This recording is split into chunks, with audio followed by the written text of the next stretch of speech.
Welcome into Locked On Knicks. Alex Wolf and Gavin Shaw here, and we are very excited to welcome back one of our favorite guests that we ever have on, Marc Berman of the New York Post. Gavin, we got a lot to talk to with Marc today. It's all about Donovan Mitchell. As Marc reported this week, are the Knicks actually willing to give up RJ Barrett in a trade for Mitchell? We get into that and so much more right now on Locked On Knicks. You are Locked On Knicks, your daily New York Knicks podcast, part of the Locked On Podcast Network, your team every day.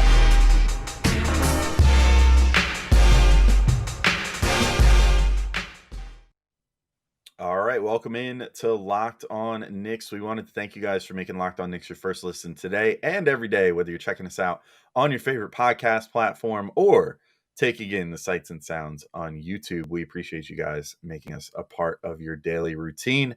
I'm Alex Wolf. I'm editor-in-chief of Knicks site, The Strickland, which you can find at thestrick.land.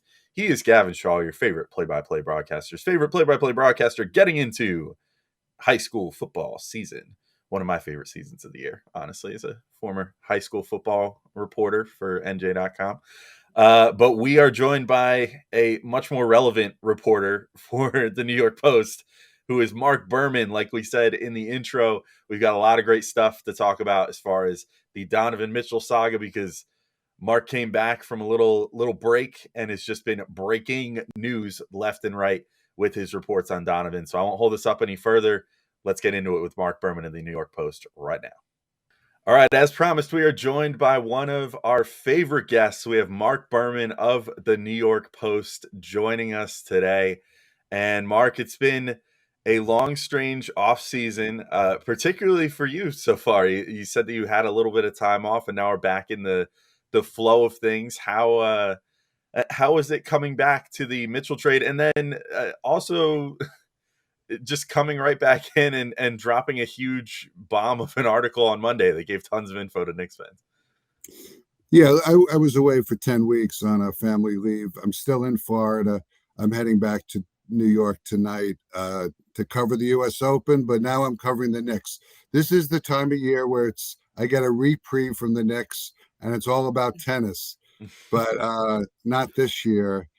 And it's unfortunate for the Knicks, the franchise, that they still have so much uncertainty going forward. But listen, I think this deal will get done, but it could be day one of training camp or the day before training camp.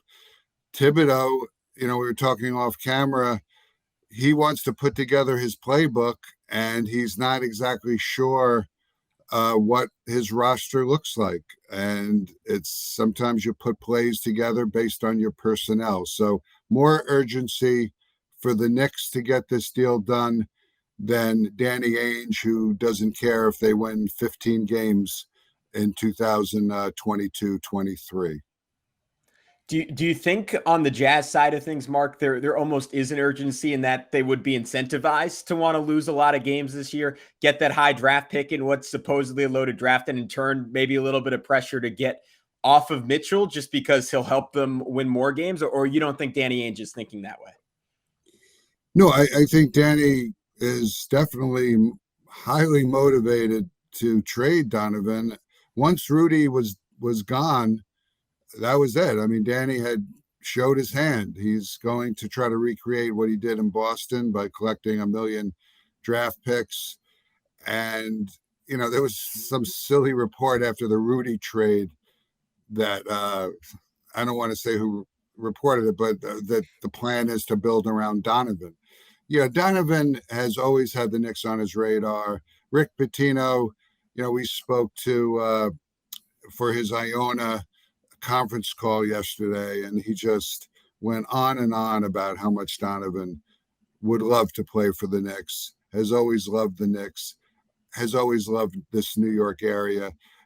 It's been written many times, Salt Lake City is not a haven for NBA players. It's a very small city. It's not extremely diverse. Shandon Anderson has been very public about it. It's tough to be a ball player out there. So I think Donovan has done his time in Salt Lake. and would love to be a New York Knickerbocker. Yeah, so you came out with your most recent report on Monday. I'm going to just quickly read a couple things that you had written in there. So you said, according to sources, Jazz president Danny Ainge and Knicks president Leon Rose are at a Mitchell stalemate over really one thing: the amount of unprotected first-round picks in the package. A source told the Post Ainge is after 4 unprotected first-round picks, not just 2, which was what was reported by Shams of The Athletic on, I believe, also Monday. It's been a busy week for Mitchell news. So my question to you, Mark, what's your inclination on where the dust settles as far as picks are concerned? Because it seems to me, based off, the other report of the apparent Obi Toppin, Evan Fournier, 2 unprotected first round picks and some other protected first round picks offer, combined with what you're saying about, Ainge really preferring 4 unprotected first round picks, then maybe we're going to settle in at 3 unprotected first round picks as the price for Mitchell here, which I think most Knicks fans would probably be able to talk themselves into. I do find it interesting how over the course of the month that the negotiating seems to be going a little bit in the Knicks' favor, because initially we were hearing from maybe not source reporting, but certainly talking heads talking about 7 first-round picks total, including unprotected ones, 8 first-round picks total, which is the max that the Knicks can give up, which just seems obscene, which we'll get to in a minute too, about how much powder the Knicks want to leave dry here for another move. But what's your? I'll just end this this overall speculation by just saying, where do you think the dust settles as far as unprotected picks go? Yeah, I think you said it at the beginning. I think 3 unprotected. When I was reading from afar in July and heard about the 7 first-round picks, I was stunned. I wasn't really making the differentiation between the Knicks' protected picks and the unprotected picks. Then when I got back to work, I'm told, yeah, Danny just cares about the unprotected. He doesn't like those protected picks. They don't convey right away. You never know when they'll convey. It's lottery protected. Sometimes I was talking to someone in the league saying, sometimes a late first round pick is not a great asset because it's a big contract and you're getting a player who's probably a second rounder. So, yeah, Danny wants unprotected. So I guess that first report about 7 total was 4 and 3. The Knicks got 3 on that draft night, that crazy draft night that I'm still trying to analyze and figure out how the Knicks did not make their lottery pick to clear cap space. I'm surprised fans are still okay with it. Or at the time, I think everyone was shocked. But because Brunson, it became a Jalen Brunson thing, I think fans are sort of okay with it. But, I've told people, that on the phone, I said, if one of those players who got picked 11 and later have a really big year and the Knicks don't really succeed as much this season, there's going to be a lot of speculation to what happened on draft night. All right, we'll be right back in with Mark talking about a lot more with this Donovan Mitchell saga, including the potential inclusion of Obi Toppin and what that means for Julius Randle and all that stuff going forward. But first, you're hanging out with some friends and putting back a few drinks. A few becomes a few too many as the evening comes to an end and people start to head out. You think of calling for a ride. Nah, you live nearby. You can make it home okay. It's no big deal. What are the odds you'll get pulled over anyway? And even so, what's the worst that could happen? Your insurance goes up, you lose your license, you lose your job, you total your car, you kill someone. All that sounds quite bad.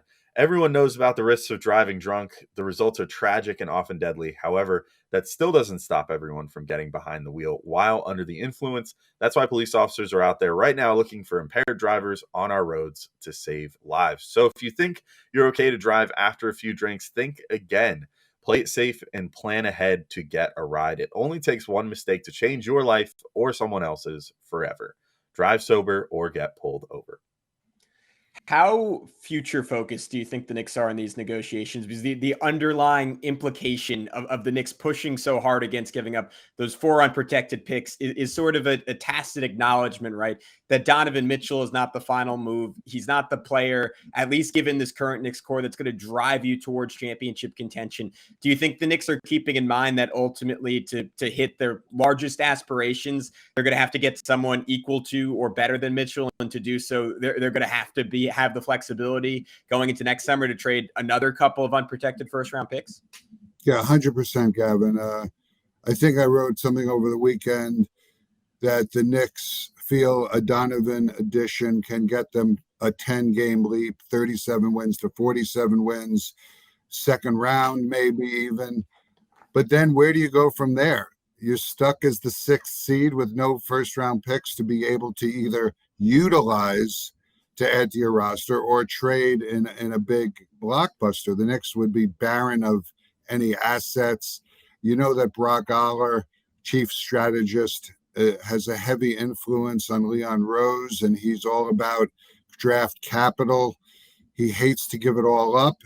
And, they may have to ultimately, but they're playing hardball right now, or they're just trying to get the best deal possible. I'm surprised, that there's been some negativity about Leon holding back, because listen, it is lousy for the coaches, because again, with the playbook and knowing your roster, it's lousy for the players that could be involved, like Obi and RJ, Evan, Quickley. I mean, there's, one other thing I wrote is the player package is not as vital. I think they both have an agreement on what player package. It's fluid, but I don't think the Knicks care one way or another. I've written, that Thibodeau, loves Grimes, and if Barrett has to be the guy instead of Grimes, he's okay with it. Although someone else told me later on that, Tom really likes RJ. That report seemed to be a little much, but especially with RJ, with his size at the 3, with an undersized backcourt of Donovan and Jalen. But the Knicks would be stuck in a place where they don't want to. Well, you do want to be in the playoffs, but they're trying to break the championship drought, and I think James Dolan would realize, like, what would be next? How do we get out of the 6th hole? How do we get to be a championship contender with no assets? Yeah, and what you said about the player package not ultimately being that important to the Knicks is interesting to me. Like, one of your colleagues on the beat, Ian Begley, yesterday said a big name for me to watch is RJ Barrett. Utah certainly seeks RJ Barrett in a deal. That seems to be sort of contrary to what we've heard so far, right? Like, I think the same reporter wrote a month ago, I believe, that RJ's off the table. Right, because and also that there's. But I wrote over the weekend that yes, obviously RJ is on the table for both sides. But I'm also told, I don't know how exaggerated that report was regarding Danny's interest, but Danny knows he's got to pay RJ, and at least Danny is going to be in control of that rookie contract extension. But I don't know how much in love Danny is with RJ, considering they're very well aware that RJ wants a max contract extension, which is $185 million over 5 years that could become untradeable if RJ doesn't make another leap. But I'm sorry, you were going on another direction on a question? Yeah, I was basically I was actually going to bring up the fact that RJ needs to get paid, but then I was going to say, the Knicks have seemed pretty invested in RJ to me, given how, I mean, they made him the focal point of the offense down the stretch of last season, which seemed to carry with it a negative in the sense that it didn't seem to rub Randle quite the right way on the court, with how he would, react to that during the game when RJ was sort of being the guy running the offense down the stretch, taking the big shots, whatever. So I'm curious, if the Knicks were to include RJ in this deal, do you think that the only reason that they would do that is if it carried with it like a significant downgrade in the pick package? Because I would have to think that I know you said that like the player package doesn't matter a ton to them. I take that more as maybe they view Toppin, Grimes, and Quickley more or less on the same footing, so that they're not as concerned with giving up one of those versus the other. But I would think that RJ would probably be another tier for them, right? Like a step higher up that they would consider a higher value in a deal. Yeah, I mean, it's all about the contract. Mhm. If he wasn't due this rookie contract extension, it would be a different story. Like Quentin is still on his rookie contract for 3 more years. Uh, but yeah, I mean, if RJ's in the deal, you'd hope that it's not 4 unprotected picks. I don't think it would be. Uh, but listen, RJ, if you take RJ off the roster, and Obi is also in the deal, it kind of sets up a Julius Randle revival tour next season, because, as you know, it was so obvious that Julius was a little jealous of RJ and his popularity. And we've talked about this on your show, I think, even when Randle was at the free throw line late in the season and the fans are chanting RJ's name. I mean, it was just so wrong. But I'm looking forward to a different Julius Randle this year. And if RJ, who's so ball dominant and almost to a point where it became a little too much, they weren't sharing the ball enough, RJ and Julius. But if RJ's off the roster and then Julius doesn't have to hear any Obi chants when he's on the court, I think Julius's frame of mind would be better. And with Donovan replacing RJ, that's an upgrade. I mean, it's just a clear upgrade. And you said they're so invested in RJ. They were invested in RJ by default because Julius was not effective last season at the start. And then RJ started playing much better than Julius, and it just evolved that way. But it was by default. And the face of the franchise, Donovan Mitchell, you can't get any better, especially with the backstory of them once passing up Donovan in the draft and now getting to right that wrong. What do you think the odds are that Julius is on the roster at the start of next season? Because I remember when we had you on around draft time, you're telling us a little bit about how the Tom Thibodeau regretted not playing Obi Toppin more down the stretch, and the Knicks collectively as an organization, we're starting to realize, hey, we might really have something here. There has to be some way to give this guy a chance, to your point, by the end of last season. I don't know about you. I kind of thought like, man, I don't really know how tenable it is for them to come in with the same roster with Julius on the team again, because we saw what that looked like, and it felt a little broken to me. And now that the Lakers have officially missed out on Kevin Durant, I know there's some speculation, well, they could be the third team involved in this trade, and they could potentially direct a pick or two Utah's way, and the Knicks could direct Julius Randle and Cam Reddish over there. How likely do you think scenarios like that are? Because at least to me, it seems pretty clear if there was a positive market for Julius Randle up until this point, I don't know if he would still be on the team. And I don't know if that's market has existed, but maybe it's starting to as we approach the season. It's a great thought. Obviously, the Lakers drafted Julius, and it didn't work out great. And he has some bitter feelings, but he still has a place in Los Angeles. And the Lakers have to do something. I know LeBron and Julius, they're not buddies at all, just the opposite. In fact, Julius's departure was due to the fact that the Lakers were eyeing LeBron in the long run. But yeah, you make a great point, because the Lakers need to do something. And they like Cam Reddish. Thibodeau still isn't sure about Cam Reddish. So, yeah, maybe a 3-team deal. I think you're right in terms of a 3-team, 4-team deal, that this impasse with Danny and Leon might not be able to be solved without help from other teams. And the Lakers are very active in trade talks. And as you know, they wanted Cam from Atlanta first, and then from the Knicks at the trade deadline, and Alec Burks would have been in that deal. So very plausible. And what's going on behind the scenes with the Lakers and the Knicks? I mean, no one's saying how active that discussion is, but do they want Julius? Does LeBron want Julius? I mean, LeBron really is the general manager and head coach. Yeah, I mean, there's no denying that LeBron, wherever he goes, tends to have a very hands-on approach to being on any given team, and the Lakers have certainly given him that sort of latitude. Otherwise, I don't know for sure that like a Russell Westbrook deal gets done last year, because Right. I don't know how anyone but a fellow player that has that like mutual player respect would okay that deal that they made last year.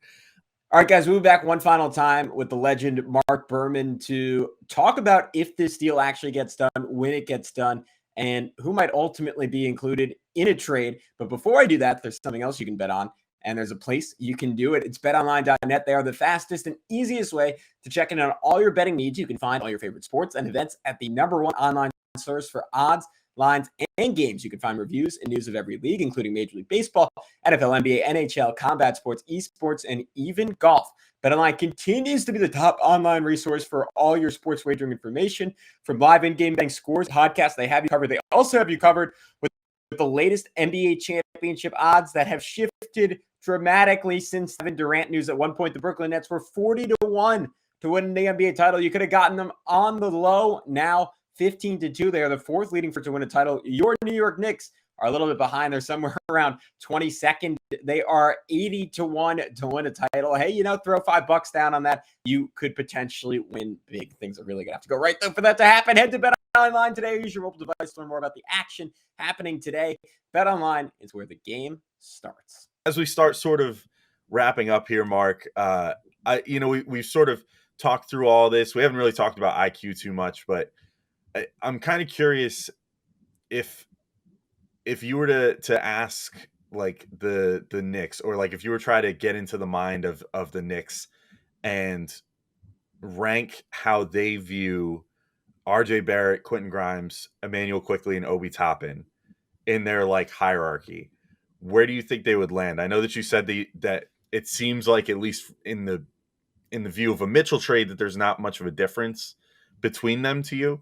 But I'm kind of curious what you think as far as like, if they were going to like gun to their head, say, who do you like best? Like how would you rank these four guys? Like if you were going to try to keep three of them around or two of them around outside of this Mitchell trade, how do you think they would go about, ranking those guys? Well, I think we saw what they thought about Immanuel Quickley on draft night, when they were so desperate for Jalen Brunson that they gave up their lottery pick to clear cap space. The stories we wrote toward the end of the season, after Quickley was going off on triple doubles, can he come into the season as the starting point guard? No, the Knicks just did not want that scenario. They were so desperate to add a real point guard, which Jalen is. And so they view him as a bench player. And Immanuel views himself as a starter. So in terms of the likeliest person to go into the deal, I think the Knicks would want Quickley, because you're getting back Donovan. You kind of have a glut at that whole position. Derrick Rose, they still think, is going to be a factor this season. So they would want Immanuel in the deal. What Danny Ainge thinks about Immanuel, I'm not sure. I mean, I'm sure, and I'm pretty certain he doesn't want Cam in this deal. I think Danny just listed the guys that he likes, and I don't think Cam was on that list. He's coming off the shoulder surgery. He also has a contract issue. So, but I think Immanuel would be, he's a good scorer off the bench, and I think Danny would appreciate Immanuel. About Obi, it's really the position. The Knicks would value him a hell of a lot more if Julius Randle wasn't a power forward who could only play power forward. We've talked about it. Tom does not like the 4-5 small ball unit of Julius and Obi. There's no rim protection. The defense is not going to be, neither are good team defense guys. It just doesn't work. I mean, maybe 4 or 5 minutes a game. So then you have the minutes issue.